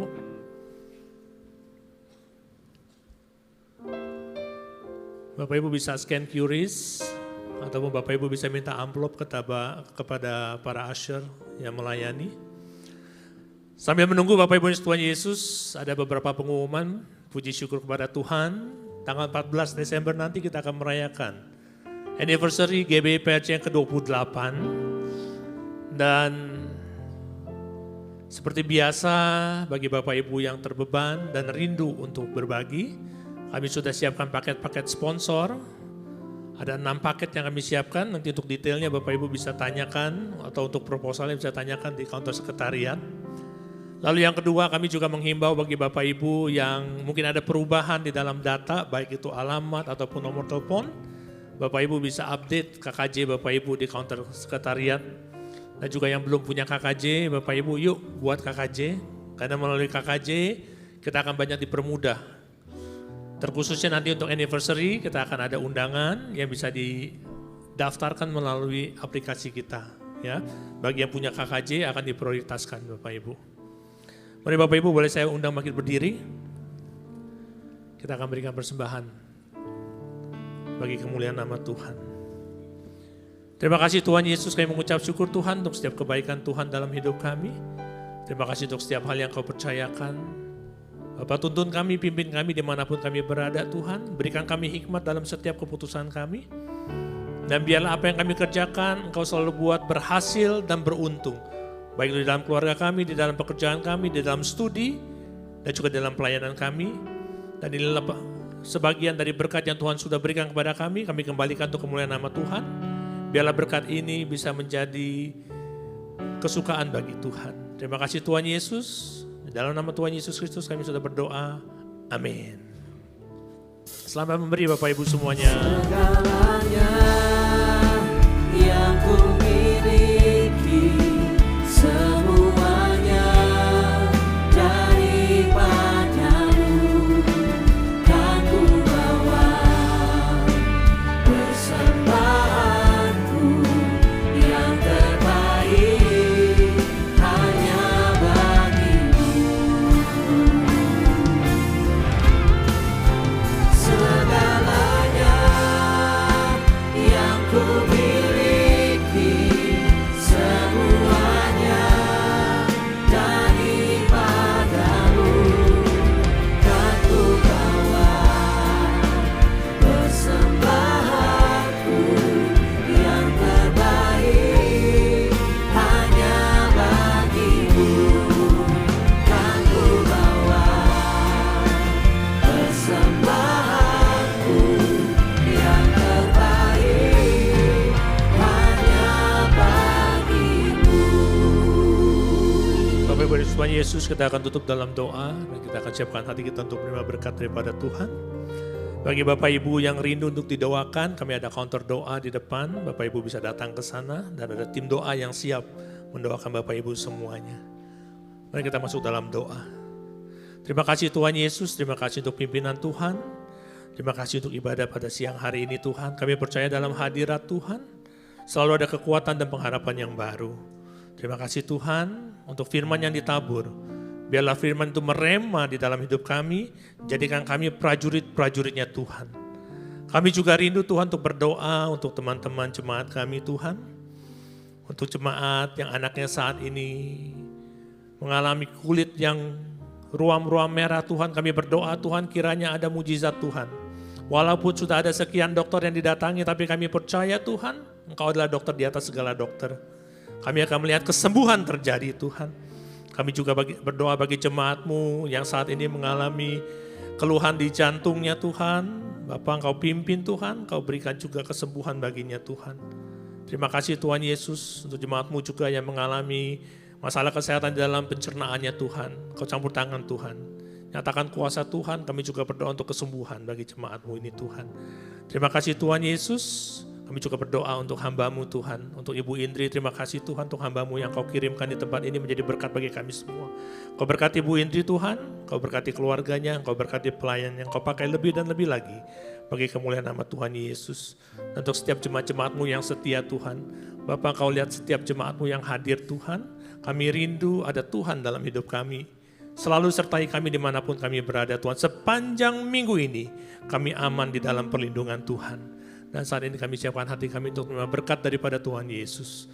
Mari Bapak Ibu Tuhan Yesus, angkat kedua tanganmu, siapkan hatimu. Dan terimalah berkat yang berlimpah-limpah dari Allah Bapa, kasih karunia dari Anak yang Tunggal Tuhan Yesus Kristus, dan penyertaannya manis di Roh Kudus, mulai sekarang sampai Maranatha, bahkan selama-lamanya. Mari setiap kita yang percaya dan sudah diberkati, sama-sama kita katakan, amin. Tuhan Yesus memberkati Bapak Ibu semuanya. Shalom saudara. Saya percaya hari ini kita semua tetap bersuka cita di dalam kebaikan Tuhan. Dalam edisi Voice of Pentecost kali ini, saya akan membahas tentang berintegritas di tengah krisis hidup. Saudara, di hari-hari ini ujian integritas sedang terjadi bagi saudara dan saya. Contohnya, apakah kita tetap baik saat dalam tekanan, akan tetap loyal dalam keadaan kekurangan, atau justru berkompromi dengan dunia saat sakit, gagal, bahkan sampai saat miskin mendadak? Saudara, perlu kita ingat bahwa integritas adalah hasil pembentukan dan tidak otomatis bisa dimiliki seseorang. Pembentukan integritas membutuhkan ujian, proses, dan waktu. Di dalam Mazmur 1 ayat 1 berkata, "Berbahagialah orang yang tidak berjalan menurut nasihat orang fasik, yang tidak berdiri di jalan orang berdosa, dan yang tidak duduk dalam kumpulan pencemooh." Jadi, melalui ujian, seseorang bisa terbukti apakah ia ada di jalan yang benar atau tidak. Lalu, berapakah lama waktu dari proses pembentukan integritas? 30 hari, 3 bulan, atau 1 tahun? Yang pasti proses ini akan berbeda di setiap individunya. Orang yang dibentuk integritasnya memerlukan kekuatan spiritual, kejiwaan, dan fisik. Asupan ini diperlukan di awal proses, di tengah ujian, hingga akhirnya menjadi pemenang untuk berbuah. Untuk melewati proses pembentukan integritas, kita tentu perlu bertumbuh dan berakar di dalam firman Tuhan. Saudara, penting untuk kita memperhatikan akar dari kehidupan kita. Di dalam Mazmur 1 ayat 1, pemazmur menggambarkan hidup seseorang yang benar, yaitu orang yang tidak tergoda untuk berkompromi dengan nilai kefasikan, dosa, bahkan kumpulan pencemooh. Tentunya nilai ini dilakukan karena seseorang ini berakar di dalam firman Tuhan. Seseorang yang berakar di dalam Tuhan pasti memiliki kualitas integritas. Lalu, apa resep untuk memiliki kualitas integritas? Sesuai dengan Mazmur 1 ayat 2, kita harus menjadikan Taurat itu kesukaan dan merenungkan Taurat itu siang dan malam. Kata kesukaan dan merenungkan firman Tuhan menggambarkan hubungan yang dimiliki orang berintegritas dengan Tuhan. Mazmur 1 ayat 3 berkata, "Ia seperti pohon yang ditanam di tepi aliran air, yang menghasilkan buahnya pada musimnya dan yang tidak layu daunnya. Apa saja yang diperbuatnya berhasil." Untuk hidup, jelas sebuah pohon membutuhkan air. Namun, betapa beruntungnya pohon yang ditanam di tepi aliran air. Ia tidak membutuhkan waktu lama dan usaha besar untuk akarnya mencari air. Kesukaan dan merenungkan firman-Nya siang dan malam merupakan gaya hidup orang berintegritas. Hal ini digambarkan dalam Mazmur 1 ayat 2 dan 3.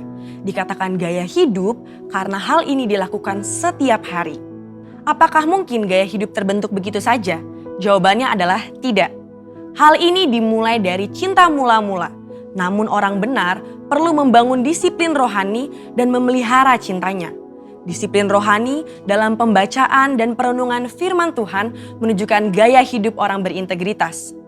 Seperti pohon yang bertumbuh dan berakar di tepi aliran air, akan mudah untuk bertumbuh dan berbuah.